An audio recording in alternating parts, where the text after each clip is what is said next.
Welcome to Sparks of History. We are very honored to have with us today Rabbi Naftali Schiff.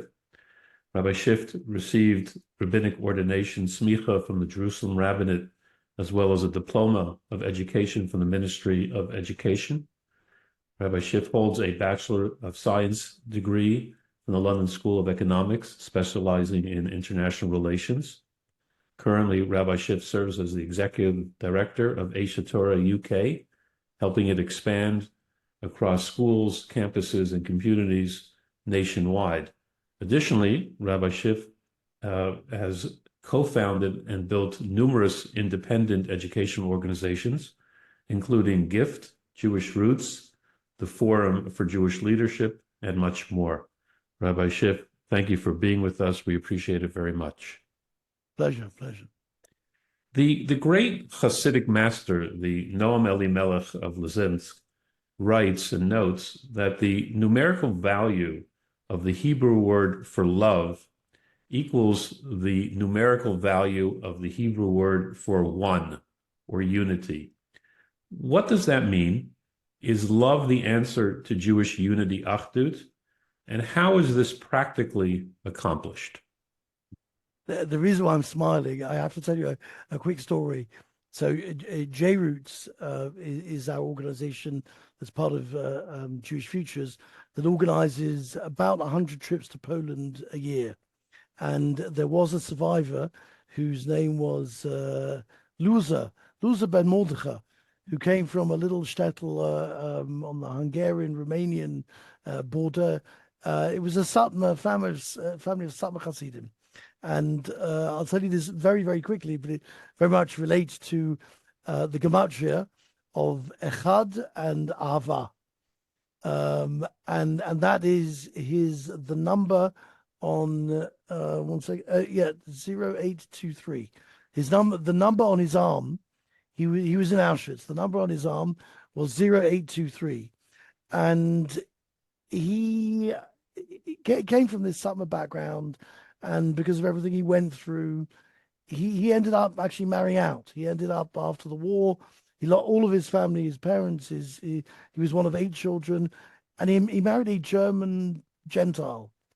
And I discovered him after his first wife, was already nifta, and he had come back he lived in a little village in Vancouver, and he was married to this lady for 48 years, and his name was Leslie, not Loser anymore. And on her deathbed, it's a long story how he married her and why. She said to him, Leslie, thank you very much for 48 special years. I think now you should go back to your Jewish roots. And he laughs about it because the name of our organization that he's so deeply connected with is JRoots. And he came back to England, and actually he eventually married a second marriage, the almana of another survivor, whose name was Miriam, who actually was nifta 2 weeks ago. And the number, and he accompanied our trips many times. And I often said about him, he's the oldest Baal Tshuva that we ever had in our ranks. Slowly but surely, through visiting Poland and visiting the camps together with us, and rediscovering davening and Zmiras and Shabbos, he came back. And on one of the trips, the guide's name was Rabbi Rafi Garson, and he was talking about his number. He was showing the group his number, and Rabbi Garson's son saw the number, and he said, number 0823. And he said to him, that's the gematria of Echad. So, and then they were talking a bit more, and he said, it's not only the gematria of Echad, it's the gematria of Ava, of love. And from then on, every single group he spoke to, and I was with him tens of times in schools and in short, every group he spoke to, he said the Nazis tried to turn us into animals. They didn't know they gave me a present. And the present is on my arm. They reminded me all the time. He said when you kiss the mezuzah, when you put your tefillin on, you try and remember Hashem Echad. So I have a permanent mark on my arm, Hashem Echad, and also Ava. And he spoke about how again he came from a Satmar background, and towards the end of his life he sort of loved the Hasidim again, but he spent 50 years of his life totally, not with a Jewish background, but he spoke about love and loving one another and not bullying one another and looking for the good in people. Beautiful. And like we do with our families and our children, even though sometimes it's difficult, we want achdus in the family, and even if one kid is like this and one kid is like this, and sometimes mummy feels like this and the daddy feels like whatever, but in a family a family has to be together. There's we and the way to be together is to Echad and Ava are intricately connected, because it's only through loving one another that your Megala, you bring out the Achdus, the oneness in people, and oneness. On the one hand, Yichud, Yichud Hashem, oneness is indivisible, but on the other hand, the Gilui in this world is the Hashem created an incredibly diverse world, and the tafkid of Klal Yisrael in the world, of the Jewish people in the world, is to bring all of those different things together. And when you show that it's all part of Echad, then what arm doesn't love the other arm? What heart doesn't look after its leg or its brain? We're all part of one organism, and it's the elusive nature of this Achdus that has us languishing in Golus, in exile for 2,000 years, because we haven't figured out that we might be different, and we might dress differently, we might think differently, we might have different political opinions or religious opinions, but when all is said and done, we're one. So what are the practical steps that individuals should take, communities should take, the entire Jewish people? It does it not run counter to human nature in many ways? It depends on one's human nature. You walk into an office, you walk into a synagogue, a shul, and there are people that annoy you, and this one's got this habit. How do we create that environment? What do we need to do? Well, I mean, it's a Pandora box of a discussion, but the sign over here behind me is not here for this interview. The sign it looks like an eye test. It's from the end of the tefillah of the Noam Elimelech. So the Noam Elimelech wrote a tefillah. He wrote a tefillah kodem tefillah. He wrote a tefillah that he felt would get people focused on how to daven properly. And it's brought in halacha, and the Hasidim talk about it a lot, that before we connect with Hashem, we need to connect with people. It might be that the ultimate relationship is a relationship with the infinite one, with Almighty God Himself, but all of the modalities of human relationships down here are also there to train us for the ultimate relationship. And the relationship between husband and wife, and parents and children and parents, and friends and teachers, etc. They're all training grounds. So at the end of this special tefillah, of the Noam Elimelech from Nizhensk, he turns to Hashem and he says to Hashem, "Please, Adarabba, Adarabba, maybe the contrary from what you described correctly, in Jewish communities and in shul, there are people we don't like, we don't get on with, and there's friction." But he turns to Hashem, but before I'm about to love to you, Adarabba, I'm asking you, Tein b'libeinu, give in our hearts, Shenira kol echad malas chavirenu. Shenira, this is behind me, Shenira, that we should see kol echad, in every individual, ma'alat chavirenu, the good points, the attributes of my fellow man, velo chesronam, and not their deficiencies. So this is a sort of a play, like it's an eye test, Shenira, that we should see the top line and not see the bottom line. So we should, translated in to practicalities, we need to look for the good in people. Rav Noach Weinberg, who's the Rosh Yeshiva of Aish always said that the definition of love is to see the attributes, the positive parts of other people. But then he would say, what you need to do is focus on them. So I actually have a friend, I say Louis Nishmasa, David Geffen, who was, I don't know if you knew him, right? David Knew him Geffen, very well. Lived on the block. Knew David okay. very well. So David every year would send to his wife, to Nomi, Yes. he would send a birthday card where every year he would add another attribute. I love you because. So if you're asking practically, and I do believe that this could be done. I believe that if every shul and every kehillah and every organization and every family took upon themselves shenia kol echad ma'alas chaverenu, to look for the good in other people. But what Rav Nach said is don't just look for the good. Tell the other person that I can see in you this attribute, this attribute, this attribute.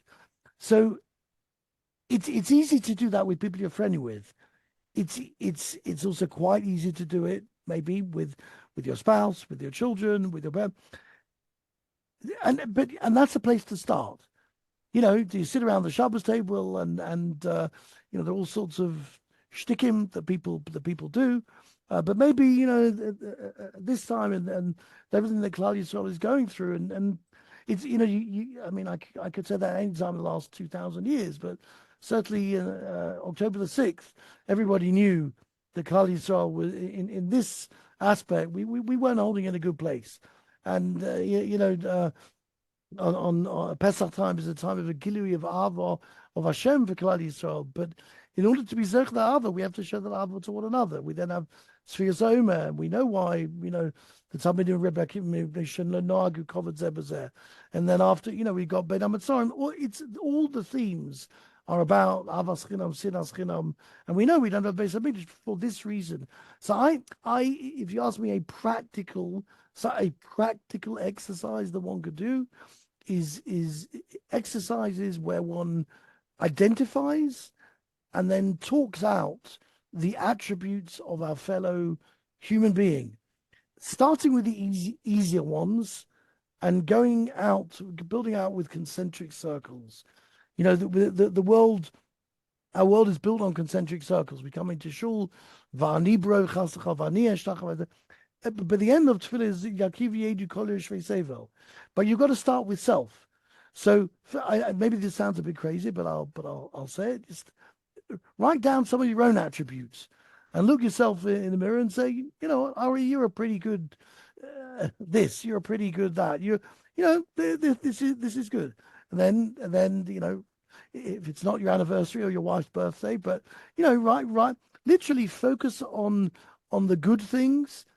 And talk them out. Tell her, I love you because of this. Do it with each of your kids. Again, we all have challenging times with members of the family, but to focus on the attributes and talk them out. I love the way you do this, this, and this. Your insight into this, your sensitivity to this. And slowly work out in concentric circles. So you brought the example of shul. I don't know, this Friday, this Shabbos, when you go to shul, pick one guy. Well, I would say it differently. Two guys who are your friends, and say, I've been thinking about this. I'm trying to work on Avas Yisrael, looking for the good. Echad comes from Ava. It's the same thing. How do we build Echad? By working on Ava. So I would, start easy. So go to a couple of people who are your friends and talk out 3 attributes I've noticed about you. And then if you got the guts, maybe go to somebody who's, less. I want you to know that I really recognize, when davening's over, you put the siddurim back. And it's amazing. Everybody runs out of shul, but you do that. I've noticed that you just, to notice. And the truth is that I believe that if, the guy who's davening in shul with you is probably not as distant as the guy not in Ramat Bet Shemesh, but maybe in Bet Shemesh, or maybe out the road the other direction. So if I had the bandwidth, I would try and launch a Shenira campaign, which encouraged people to do this in the street, or to do this at work, or to do this to whatever side of the political spectrum one is, one can maybe admire the passion in the other side. I really admire you. You're willing to come every Motzei Shabbos and demonstrate. You must really feel, I admire that. I wish people on the other side were passionate about X, Y, Z. And I'll say, I mean, maybe this is a slight diversion, but I'm not really sure it is. We maybe a month after October the 7th, we brought over to England somebody who was in Kibbutz Be'eri, somebody who lived in Kibbutz Be'eri, and she was actually taken captive by the Hamas for 2 hours. On that day, she was in their hands, and Benes, she got out.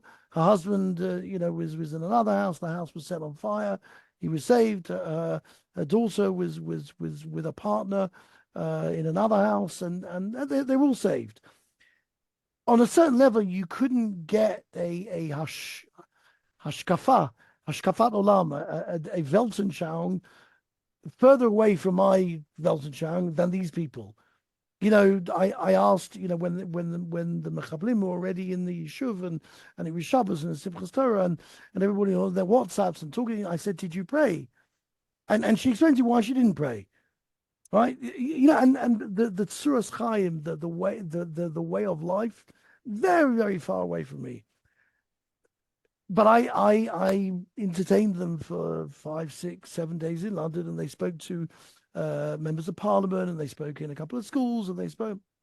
And one of the things that I hivchanti b'hem, that I discerned in them, was a real sensitivity to other human beings. These are people who wanted peace with the people on the other side of the border. This particular woman actually, she worked in therapy, post-trauma therapy in Sderot with animals.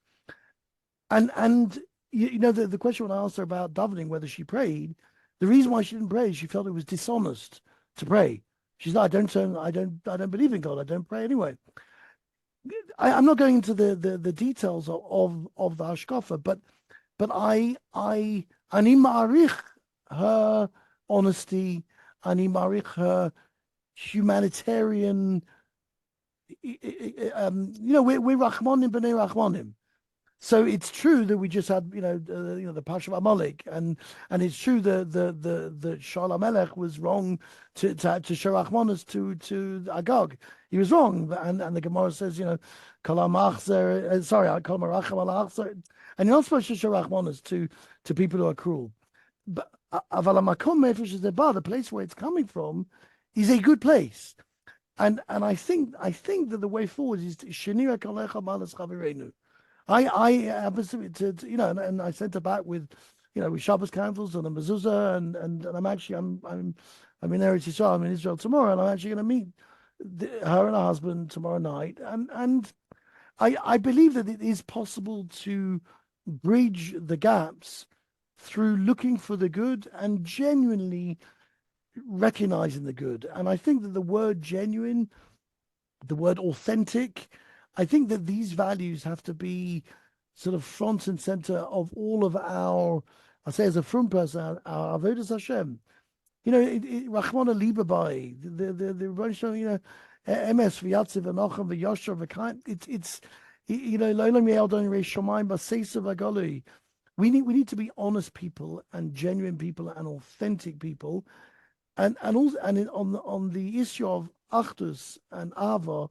And you can notice I'm sort of jumping back and forwards my different pronunciations, partly because I don't know who I'm talking to. And some people say Achdus, and some people say Achdud, and some people say Ahava and Ava. But that's also part of it, to have a sensitivity to other Jews. There are Shivim Panama Torah that reflect Shivim Shoshen and Shama, and there are different people. Hashem created a world like that. And the way to bring it together is to recognize the Elu ve'elu, and even the people. When the Elu ve'elu is outside the circle, in this Torah, it's the emichutz ha'ma'agal ki em tinokot shenishbu. They don't know. They don't know. Nobody ever showed them a Shabbos. Nobody ever. I'll say if one of the tragedies of October the 7th, when a frum person looks, and a lot of people don't even look, but when you looked at the footage of October the 7th, you saw a lot of people dancing on Shabbos Simchas Torah around an Egel Azov. And if one is judgmental, so one is judgmental. But if you take a step back and you think, well, it's 76 years of a state of Israel with lots of money going into education and lots of available. That we, I say we as a rabbi, we didn't give them the answers. We didn't give them the ruchnius. We didn't give them the spirituality that they're looking for, and so they go and they look somewhere else. That's my achrayus. So I think if religious Jews, we say Shema, every day we put our hands over our eyes and we believe in Echad. So what are we doing for the Echad? What are we doing? What are we doing? Goy Echad Ba'aretz. What are we doing to bring about that Achdus? And we got to take Hashem as seriously as He takes us. We are Mamleches Kanim v'Goy Kadosh. We're supposed to be Chativa, Echad Ba'olam. We're supposed to be one thing in the world. Hashem's taking it seriously. He's knocking on the door and He's saying, Kinderlach, my beautiful Am Yisrael, Atem chayavim mitached. If Atem lo mitachdim, as Kol Dodi Dofek, a little louder. And so we've all got to wake up and without any doubt whatsoever, one of the areas, maybe the biggest area that needs to wake up today is this area of Achdut, and to come up with ways of genuinely, authentically looking for the good. And sometimes I think when we do it as just a shticky exercise, is a lozer. There is good in everybody. There's a reason for every Jew to be here. What do you call him, a Jew or a Yid or the Rebbeinu Hashem loves every Jew has a chilek elokei mimal. There's good to see in everybody. But if we don't stop and look for it and identify it and say the words, I appreciate you because of, I love you because, and you're part of my family. You might dress differently, you might think differently, you might act differently, but you're my brother, my sister. I want to be part of it. Sorry, that was a bit of a... Is this an amplification? Rav Dessler, famous teaching of Rav Dessler, that we love the people that we give to. We don't give to the ones we love, but giving engenders the love. Is this an application of this in a different nuance to it, that verbalizing it, and that's part of the giving? And is the root issue that we're just... I don't want to speak badly about anybody. We're just cynical as people today. It's just like there's a deep entrenched cynicism that we have. You mentioned, of course, our old friend David Geffen, blessed memory. He was called a love engineer, and some people took to it, and some people thought, what is this? Love. So how do you deal with that? There's a few things there. Firstly, cynical. The cynical is the same gematria as Amalek. Right? Samach nun kuflamet. It's a joke, but it's not such a joke. And if we mention David Geffen didn't have an ounce of cynicism in him. Absolutely. But I would also say al tieh tzodek, tieh chacham. So if the person you're talking to, if you go to somebody in the street and say, I love you because, they'll throw the others through under the, think you're crazy. So you've got to know who you're talking to and how you're talking. You've got to be, which is important obviously in all interactions with people. In terms of Rav Dessler, and the reason why I was smiling when you say that is because another one of our organizations, GIFT, stands for Give It Forward Today. And his mamish built around Kunshas HaChesed of Rav Dessler. And yes, I guess when you give kind words, when you give a smile to somebody else, so that builds love, because everybody is beloved, everybody wants to feel loved, and it's not a ploy. It's if you do this, then the person will. It's true. It's real. And I want to say, Ari, we are cynical, but we mustn't be. Cynicism is poison. You know, a cynical person can't say "V'ahavta es Hashem Elokecha." A cynical person can't you can't do anything with kavanah. I mean, is God cynical? You can't do mitzvahs in a cynical way. And so, you know, whether it's cynicism or whether it's habitual Judaism or whether it's disingenuous or lack of these are the enemies of genuine ehrlich, sincere everything. I was going to say Yiddishkeit, but it's anti-God, but it's anti-human. Who wants a cynical mum and dad? Who wants a cynical husband, wife? Who wants a, you know, either you do love me or you don't.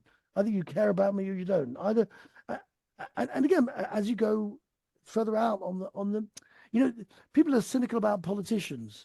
So that and they're right to be, unfortunately, often. But the people, the grassroots, can build things that are not cynical. They're genuine. They're rooted in love, in care, in authenticity and sincerity. That's the only way forward, you know, for the world. And it's, you know, we're just coming off Purim. It's ironic, but maybe it's not ironic because our enemies, whether it's Hitler or Haman or Pharaoh, they all identify truths, and Haman's truth is obvious. You know, Yeshno. Yeah, you know, they can want to say Yeshno in Yiddish, Verschlafen. You know, there's a Jewish people, but they're all asleep. They're forgetting what it is. They're going to the party of Achashverosh, celebrating the death, Kivayachal, of Hashem himself. What the heck are the Jews say? Yishenim, Yeshno, Amechad, we know, Mefilzar, Mefilrad. I mean, so we could be cynical. Yeah, I've heard that, Devar Torah. Heard that. All take it seriously. I mean, you know, Hashem's taking it seriously. He's knocking on the door. Knocking on the door, Simchas Torah, Shabbos, you know, it's you know, mefuzar and mefurad, and we're not supposed to be that. So we've got mitzvahs again. So what is mishlach manot? You know, mishlach manos. What are they? Who can give a more expensive gift? You know, who can be, you know, give more stocker so everybody sees them? Or is mishlach manot dafka to the guy you were talking about in shul, who you know, or do we just give mishlach manos to our friends? You know, do we just give stocker when people can see that we're doing it?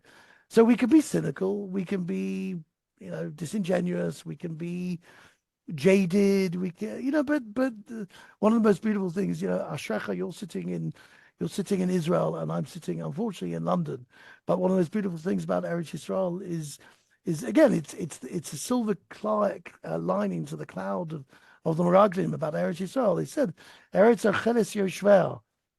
So, well, what does it mean, Yoshver? It means to be fashuf. Eretz Yisrael is a land that devours people who are happy to be Yoshev. They're just sitting, they're relaxing, they're chilling. Klal Yisrael not supposed to be chilling. We're supposed to be engaged in building a better world, and grappling with cynical and genuine or you know, disunity and unity, and how do we fix this up? It's beautiful. It's painful, but you know, no pain, no gain. It's okay. It's you know, we don't want lives of just sitting in front of the, you know, it's not the TV anymore, but just, you know, going like this with your thumb. But we don't want that. We don't want virtual reality. In our real relationships, we don't want augmented reality. We want the real thing, and so we got to figure out how to connect in a deepest way with ourselves, with other people, in a genuine way, and that's the only way we'll get the echad. Okay, this has been inspiring. Chizuk is on point, and but just a little bit personally, you're coming here to Israel the next day or so, and what are the plans for the trip? We have, over this time we have been bringing quite a number of trips, whether it's Aish or JRoots or Gift. They're trips either of solidarity, you know, that Jews from Chutz La'aretz should appreciate what's going on in Israel. I say Gift is a giving trip, so it's visiting hospitals and Ptsuim and you know, wounded soldiers and families who've lost people, etc. and also working, on moshavim and yeshuvim and kibbutzim to help, and also just, I mean, I guess if you want to bring out the circle, fully round, it's אנחנו עם אחד, we're one people, and and if we don't know that ourselves, then the goyim remind us that I'm dealing. A lot of what I do is deal with sort of extreme outreach, if you like. The goyim don't forget where you're a Jew. A lot of Jews sort of try to forget, or unfortunately, this generation, it's not even proactive. It's just a natural drifting away.